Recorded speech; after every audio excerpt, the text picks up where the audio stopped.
Salutare tuturor, bine v-am găsit la primul episod de pe acest canal. Astăzi vom deschide un subiect un pic mai sensibil sau habar n-am cum să zic. Astăzi vă povestesc cum e să ai corona, pentru că am aflat recent că am, sau cred că am, pentru că eu au simptome de corona și mi-au apărut și mie aceleași simptome.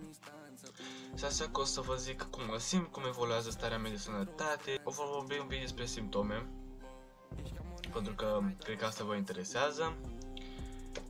După cum puteți observa, deocamdată sunt bine, nu-s palid, frumos ca de obicei. Ok, deci primul simptom care mi-a apărut mie a fost pierderea mirosului. Nu mai simt niciun fel de miros, nici de acetonă, nici de orice mi-a dat să miros, eu nu mai simt mirosul. Deci ăla îl prez instant. Nu știu dacă depinde de persoană, dar mie așa nu a evoluat, da? Al doilea simptom pe care l-am avut e pierderea gustului.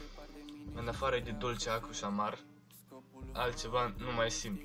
Dacă îmi dai exemplu să mănânc mâncare, nu mai simt gustul de mâncare. Ok, al treilea simptom, asta e prima zi de corona, să zic așa. Al treilea simptom a fost diarea și balonarea. Nu știu de ce mi-a apărut. Și o ușoară durere de cap. Da?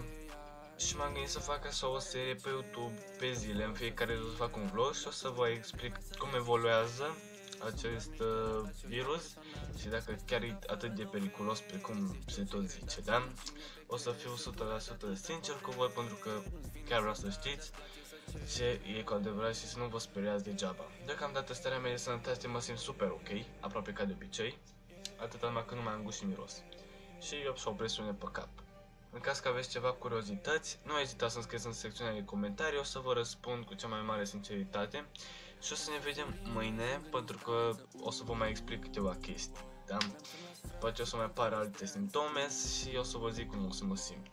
Cam atât cu acest episod, dacă vreți apăsați pe butonul de like, dacă nu, nu. Și da,